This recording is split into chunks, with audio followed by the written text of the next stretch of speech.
Bayangkan, kamu tinggal sendirian, malam itu tenang, nggak ada hal aneh. Tapi tiba-tiba ada seseorang yang datang ke hidupmu, sosok duda perantau bernama Radit, penuh tanya, penuh hal yang nggak kamu mengerti. Dan sejak dia muncul, satu persatu kejadian aneh mulai mengikuti. Bayangkan kalau semua yang kamu pikir aman, ternyata selama ini cuma ilusi. Dan malam itu, aku sadar, aku nggak sendirian di rumah.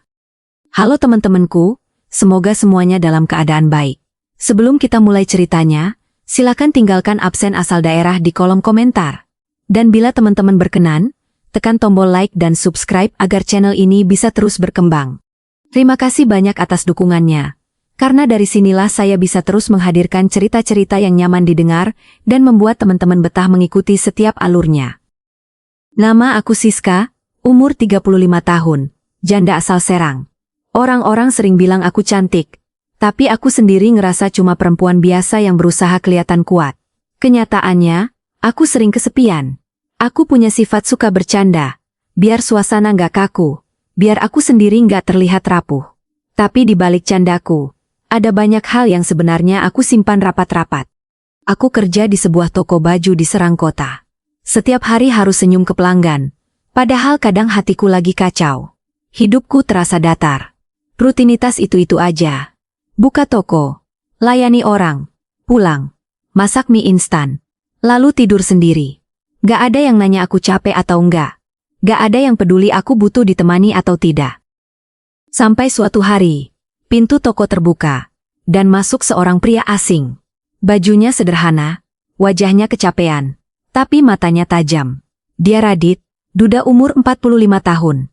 Perantau yang jelas-jelas baru datang dari perjalanan jauh. Dan yang pertama kali aku notice bukan wajahnya, tapi sifatnya yang satu ini. Dia banyak tanya. Banyak banget. Dia cuma mau beli kemeja, tapi pertanyaannya sampai kayak lagi wawancara. Dari ukuran, bahan, warna, cara nyuci, sampai cocoknya dipakai kapan. Aku hampir ketawa karena bingung. Tapi ada sesuatu dari cara dia ngeliatin aku, kayak dia lagi ngamatin setiap gerakanku. Waktu itu aku nggak tahu kalau pertemuan aneh itu bakal jadi awal dari sesuatu yang bikin hatiku berantakan dengan cara yang nggak pernah aku duga. Sejak pertemuan pertama itu, ada sesuatu dari Radit yang terus ganggu pikiranku. Bukan soal wajahnya yang kelihatan dewasa dan tenang, tapi cara dia ngeliatin aku. Tatapannya bukan tatapan cowok yang cuma iseng. Lebih ke tatapan orang yang lagi nyimak setiap detail yang aku lakukan. Dan itu bikin aku salah tingkah. Besoknya, dia datang lagi. Masih dengan gaya polos tapi penuh pertanyaan. Maaf, kemejanya ternyata kekecilan. Ada ukuran lebih besar? Padahal aku yakin kemarin dia sendiri yang bilang ukurannya pas. Besar! Dia datang lagi. Warnanya kayaknya terlalu terang buat saya. Alasannya makin absurd. Tapi anehnya, aku nggak merasa terganggu. Justru aku ngerasa, dia nyari alasan buat ketemu aku. Setiap dia datang, aku mendadak jadi lebih hati-hati. Cara aku berdiri berubah. Cara aku ngomong juga berubah. Aku berusaha santai, tapi jelas dia bikin aku gugup. Teman kerjaku sampai bilang, si cowok perantau itu suka sama kamu sis. Lihat aja tuh matanya. Tapi yang bikin aku makin kepikiran adalah satu hal. Tatapan pertama itu nggak hilang. Dia kayak bisa tahu aku lagi pura-pura kuat. Kayak dia bisa baca kalau aku sebenarnya perempuan yang lagi nyari seseorang buat diajak ngobrol tanpa harus jaim. Malamnya, waktu aku pulang dan buka pintu rumah yang sepi, bayangan Radit muncul lagi di kepalaku. Tatapan itu, senyum tipis itu, dan suara beratnya waktu dia bilang, Mbak Siska, ini cocok nggak ya buat saya? Aku kesel sama diriku sendiri. Kenapa lelaki aneh yang banyak tanya itu bisa muncul di kepalaku terus? Dan lebih anehnya lagi, kenapa hatiku ikut berdebar setiap dia masuk ke toko? Hari ketiga Radit datang, aku udah mulai curiga.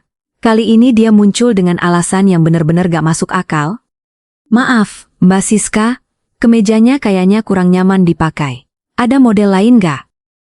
Aku sampai berhenti ngelipat baju dan ngeliatin dia lama. Model lain. Dia aja belum sempat pakai lama-lama. Tapi ekspresinya polos banget, kayak orang beneran bingung. Tapi aku tahu, itu cuman alasan biar dia bisa ngobrol lagi. Yang bikin tambah aneh, dia nyimak banget cara aku gerak. Matanya ngikutin setiap kali aku nyari kemeja buat dia. Bukan tatapan nakal, tapi tatapan seseorang yang lagi memperhatikan. Dan itu bikin aku gugup setengah mati. Beberapa pelanggan lain sempat melirik karena Radit berdiri cukup dekat. Bukan mepet, tapi cukup buat bikin aku ngerasa panas dingin. Aku sempat bercanda. "Dit, kamu ini kalau beli kemeja serius banget ya?" Dia senyum kecil. Jawab, "Saya cuma pengen pilih yang tepat." Tapi aku tahu, dia bukan lagi milih kemeja. Dia lagi milih cara biar tetap dekat aku. Sorenya, temanku nyeletuk sambil bisik-bisik. Bisik. "Sis, kalau dia datang terus gitu, tandanya dia suka. Lihat aja, tiap kamu ngomong, matanya fokus banget ke kamu." Aku cuma pura-pura cuek, tapi hati aku remuk berantakan. Karena kenyataannya, aku mulai nungguin dia datang. Bahkan aku sempat ngecek kaca toko, buat pastiin dandanan aku nggak berantakan. Yang bikin aku makin nggak tenang adalah satu hal. Setiap Radit pergi, aku selalu merasa toko ini mendadak sepi banget. Dan itu baru hari ketiga. Aku mulai takut kebiasaan ini berubah jadi rasa yang lebih dalam. Karena aku tahu, kalau hatiku sampai jatuh lagi, aku nggak yakin bisa bangun sekuat kemarin. Sore itu toko lagi sepi banget. Mataharinya udah mulai turun, bikin warna langit agak oranye. Aku lagi beberes rak baju ketika Radit tiba-tiba muncul dari pintu. Wajahnya terlihat capek, tapi senyumnya tetap ada. Yang bikin aku kaget adalah cara dia langsung ngomong tanpa basa-basi. "Siska, kamu capek ya? Mau saya traktir es kelapa? Deket kok, di ujung gang." Aku langsung bengong. Biasanya dia manggil Mbak Siska, tapi sekarang cuma Siska. Entah kenapa. Cuma dipanggil nama aja udah bikin jantungku kayak abis lari. Awalnya aku mau nolak, tapi entah kenapa kata enggak itu enggak keluar dari mulutku. Akhirnya aku ikut. Kami jalan berdua melewati gang yang ramai. Banyak orang lewat, pedagang dorong gerobak, suara anak-anak main, tapi suasana malah makin bikin canggung. Kami duduk di bangku kayu di warung kecil. Meja warungnya sederhana, tapi saat itu rasanya kayak tempat paling nyaman. Radit duduk agak miring menghadap aku, dan dia mulai cerita tentang hidupnya. Untuk pertama kalinya, aku lihat Radit tertawa lepas. Ketawanya sederhana, tapi bikin dadaku ikut hangat. Dia cerita bagaimana jadi duda selama bertahun-tahun, hidup sendiri, merantau tanpa banyak teman. Cara dia ngomong jujur bukan buat nyari perhatian, tapi karena dia memang sendirian. Aku dengerin sambil minum es kelapa. Suasana sore Serang itu kerasa beda. Angin lembut, suara kendaraan pelan, aroma jagung bakar dari seberang jalan. Dan untuk beberapa menit, aku lupa kalau aku udah lama hidup dalam sunyi. Tapi ada momen yang bikin aku makin gak tenang. Radit sempat berhenti ngomong, lalu dia memperhatikan aku lama. Tatapan itu pelan, tapi dalam. Sampai-sampai aku harus pura-pura ngusap rambut biar gak kelihatan salah tingkah. Dalam hati aku bilang, "Apa-apaan sih ini orang? Kenapa tatapannya kayak gitu?" Waktu pulang, dia nggak ngomong banyak. Tapi cara dia ngeliatin aku sebelum berpisah bikin aku gelisah semalaman. Dan anehnya, untuk pertama kalinya setelah lama sendiri, aku berharap hari esok datang lebih cepat. Sejak sore minum es kelapa itu, hubungan kami berubah. Bukan dalam bentuk kata-kata, tapi dari caranya memperlakukanku. Radit jadi lebih sering datang ke toko. Tapi kali ini dia nggak pura-pura nanya soal kemeja lagi. Kadang dia cuma berdiri di depan pintu, senyum kecil, terus bilang, "Saya antar kamu pulang ya." Dia bilangnya santai, tapi ada tekanan pelan di suaranya. Dan anehnya, aku nggak bisa nolak. Setiap kali dia nganter, aku selalu ngerasa jarak kami terlalu dekat. Bukan jarak langkah, tapi jarak hati. Cara dia jalan di sampingku itu bikin aku deg-degan. Apalagi kalau dia sengaja memperlambat langkah biar kami sejajar. Yang bikin aku makin gak tenang adalah momen-momen kecil yang terjadi tanpa kami sadari. Misalnya waktu aku hampir kesandung batu kecil, Radit langsung sigap pegang lenganku. Pegangannya cuma sebentar, tapi rasanya lama. Dan aku bener-bener nahan napas saat itu. Aku pura-pura bercanda, "Dit, hati-hati dong, nanti aku salah paham." Dia jawab pelan, "Kalau kamu salah paham, aku juga." Jawaban itu bikin aku langsung diam. Di toko, dia juga makin berani berdiri lebih dekat dari biasanya. Kadang aku bisa ngerasain hembusan napasnya waktu dia berdiri di belakangku nanya harga barang. Aku sampai harus ngambil langkah mundur biar bisa mikir jernih. Tapi kalau aku mundur, dia malah ikut maju. Kayak dia yakin kalau aku nggak akan marah. Yang paling parah itu waktu dia nunggu aku pulang sambil duduk di motor. Dia ngeliatin aku dari jauh, seolah memastikan aku baik-baik aja. Tatapannya bikin aku ngerasa dilindungi. Dan itu bahaya. Karena aku tahu, kalau aku ngerasa aman sama seseorang, hatiku bisa kelewat cepat jatuh. Di rumah, aku sering nyalahin diri sendiri karena terlalu memikirkan dia. Tapi tiap kali aku niat buat jaga jarak, Radit datang lagi dengan cara yang bikin pertahananku runtuh. Dan pada titik itu aku sadar. Kedekatan ini bukan lagi hal kecil. Ini udah jadi sesuatu yang bikin napas aku nggak tenang setiap hari. Dan aku takut, kalau aku lanjutin, aku bakal tenggelam di perasaan yang nggak bisa aku kontrol lagi. Hari itu hujan turun gila-gilaan. Angin kencang, langit gelap, dan suara petir kayak meletus tepat di atas kepala. Aku terjebak di dalam toko karena pintu depan udah ditutup setengah. Air hujan hampir masuk ke lantai.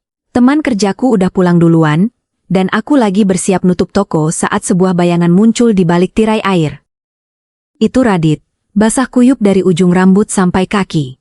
Jaketnya nempel di tubuh kayak ditempel lem. Dia datang sambil ngos-ngosan, seolah habis lari. "Siska, aku jemput kamu," katanya pelan, tapi suaranya tenggelam sama hujan. Aku bengong. Dari semua orang, kenapa dia yang muncul di tengah cuaca segila itu? Dia ngangkat jaket kering dari tasnya. "Ini buat kamu. Kamu nggak bisa pulang sendiri. Bahaya." Cara dia ngomong itu bikin dadaku langsung kacau. Dia nggak pamer baik, nggak sok heroik, tapi jelas dia peduli. Dan perhatian kayak gitu, udah lama nggak aku rasain. Kami berdiri nunggu hujan agak reda di depan toko. Jarak kami cuma setengah langkah. Angin dingin bikin tubuhku menggigil. Tapi Radit berdiri sangat dekat sampai aku bisa ngerasain hangat tubuhnya. Aku pura-pura fokus ke hujan, padahal jantungku kayak mau loncat. Di antara suara hujan yang keras, dia bicara pelan. "Siska, aku gak ngerti. Semakin sering ketemu kamu, semakin gak tenang hati aku." Aku kaget. Kalimat itu bukan kalimat orang iseng. Bukan juga gombalan murahan. Itu suara laki-laki yang lagi jujur. Aku cuma diam. Lidahku kayak kebas. Rasanya aku mau jawab, tapi takut salah. Takut semua berubah. Takut harapan merusak semuanya. Radit tetap berdiri di sampingku, wajahnya sedikit tegang. "Aku nggak minta jawaban sekarang," katanya. "Aku cuman nggak bisa pura-pura biasa lagi kalau di dekat kamu." Hujan makin deras seolah-olah ikut menahan kami di depan toko itu. Dan selama beberapa menit, kami berdua cuma berdiri. Tanpa kata-kata, tanpa jarak. Di titik itu, aku sadar satu hal. Aku mulai takut kehilangan dia. Malam itu udara berasa dingin dan aneh, kayak ada sesuatu yang dari tadi ngikutin langkah Ibu Rini. Begitu ia masuk rumah, pintu belakang tiba-tiba kebanting sendiri. Suaranya keras, sampai membuat bulu kuduknya langsung berdiri. Ia buru-buru nengok ke belakang, tapi kosong. Nggak ada siapa-siapa. Di ruang tamu, lampu yang tadi nyala malah kedap-kedip. Ibu Rini narik napas panjang, mencoba santai, tapi tangannya gemetaran. HP-nya bunyi lagi, suara notifikasi dari voice note entah siapa. Pas dibuka, rekaman itu cuman berisi suara laki-laki yang lagi napas berat, kayak tepat di lehernya. Dan di akhir rekaman ada suara kecil berbisik. "Aku sudah di rumahmu." Ibu Rini langsung matiin HP dan lempar ke sofa. Degup jantungnya makin kencang. Ia maju pelan ke arah jendela depan, merasa seperti ada yang memperhatikan dari luar. Tapi sebelum ia sempat buka tirai, terdengar suara ketukan dari pintu samping. Bukan ketukan biasa. Suaranya pelan tapi ritmenya aneh. Seperti kode. Ketuk, ketuk, ketuk, ketuk, ketuk. Ibu Rini mulai mundur sambil menahan napas. Pikiran buruk muter di kepala. Apa orang yang kirim voice note itu udah sampai? Apa dia beneran lagi ngintip dari luar? Tiba-tiba lampu ruang tamu mati total. Gelap gulita. Cuma dalam gelap itulah, Ibu Rini jelas banget dengar. Ada suara langkah kaki masuk lewat dapur. Pelan, tapi pasti, mendekat ke arahnya. Ibu Rini meraih apapun di dekatnya, berharap ada benda buat bertahan. Tapi sebelum tangannya nemu apa-apa, suara itu berhenti tepat di belakangnya. Seseorang berbisik lirih, sangat dekat. Aku sudah lama nunggu kamu. Begitu suara itu terdengar di belakangnya, Ibu Rini langsung spontan lari ke arah kamar. Napasnya ngos-ngosan, langkahnya berantakan, hampir jatuh karena karpet terseret. Ia kunci pintu kamar cepat-cepat, tangan gemetar hebat sampai anak kunci hampir jatuh. Setelah pintu terkunci, ruang itu tetap aja berasa nggak aman. Sunyi, tapi sunyi yang bikin telinga sakit. Dari balik pintu, terdengar suara langkah kaki di lorong. Pelan, tapi jelas, seperti seseorang sengaja menyeret kakinya, menikmati tiap gesekan di lantai. Ibu Rini merapatkan badan ke dinding, menutup mulutnya biar nggak keluar suara. HP-nya masih di tangan, tapi sinyal mendadak hilang total. Bar sinyal kosong semua, bahkan wifi nggak muncul. Aneh, baru kali ini rumahnya kayak terisolasi. Langkah kaki itu berhenti tepat di depan pintu kamarnya. Diam. Nggak ada suara selain detak jantungnya sendiri. Lalu, gagang pintu berputar pelan. Seakan ada seseorang di luar yang tahu pintunya terkunci, tapi sengaja tetap mencoba. Putaran gagang itu makin cepat, makin keras, sampai gagang pintu bergetar. Ibu Rini mundur perlahan, tapi kakinya nginjek sesuatu di lantai. Ketika ia sentuh, ternyata itu sepatu. Sepatunya sendiri. Padahal tadi dia yakin ninggalin di luar kamar. Jadi siapa yang mindahin? Tiba-tiba suara ketukan muncul dari langit-langit kamar. Tok, tok, tok. Seperti ada yang merangkak di atas plafon. Gerakannya cepat, berpindah dari satu sisi ke sisi lain, lalu berhenti tepat di atas kepala Ibu Rini. Lampu kamar berkedip. Sekali. Dua kali. Lalu mati total. Gelap pekat. Dalam gelap itu, Ibu Rini bisa dengar suara napas seseorang. Bukan dari pintu, bukan dari plafon, tapi dari dalam kamar. Dari sudut ruangan. Pelan, tapi jelas. Seolah seseorang berdiri di situ sejak tadi. Gelapnya kamar bikin semuanya terasa lebih dekat, lebih menghimpit, seolah ruangan itu mengecil setiap detik. Ibu Rini berdiri mematung, matanya berusaha menangkap bentuk apapun dalam kegelapan, tapi yang dia dapat cuma rasa dingin yang merayap di kulit. Suara napas dari sudut kamar itu makin jelas. Bukan napas tersengal atau berat, tapi napas yang teratur. Seperti seseorang yang sedang santai memperhatikan. Ibu Rini perlahan meraba dinding, berniat mencari saklar atau apapun. Tapi jarinya cuma menyentuh tembok dingin. Belum sempat ia bergerak lagi, sesuatu terdengar jatuh pelan di lantai, tepat di samping kakinya. Ia membungkuk sedikit, meraba dengan hati-hati, dan menemukan sebuah benda kecil. Dingin, lembab.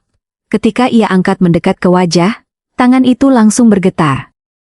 Itu adalah gantungan kunci rumahnya, yang seharusnya ada di meja ruang tamu. Berarti, seseorang sudah masuk lebih dulu. Tiba-tiba suara langkah kaki terdengar, bukan dari luar kamar, tapi dari dalam. Dari arah sudut gelap tempat suara napas tadi berasal. Langkah itu pelan, tapi setiap pijakannya terdengar jelas di lantai kamar. Ibu Rini menahan napas. Punggungnya menempel ke dinding. Tangannya meremas ujung kaosnya sendiri, nggak tahu harus kabur atau tetap diam. Langkah itu berhenti hanya beberapa meter darinya. Kemudian terdengar suara bisik tipis. Kenapa lari? Jantung Ibu Rini hampir copot. Suara itu pelan, tapi posisinya terlalu dekat, terlalu nyata. Lampu tiba-tiba berkedip lagi, hanya sepersekian detik. Tapi cukup memperlihatkan sekilas bayangan di depannya, tinggi, kurus, berdiri miring seolah tidak punya keseimbangan. Wajahnya tertutup rambut panjang berantakan. Gelap kembali menyelimuti. Dalam gelap itu, suara itu bertanya lagi.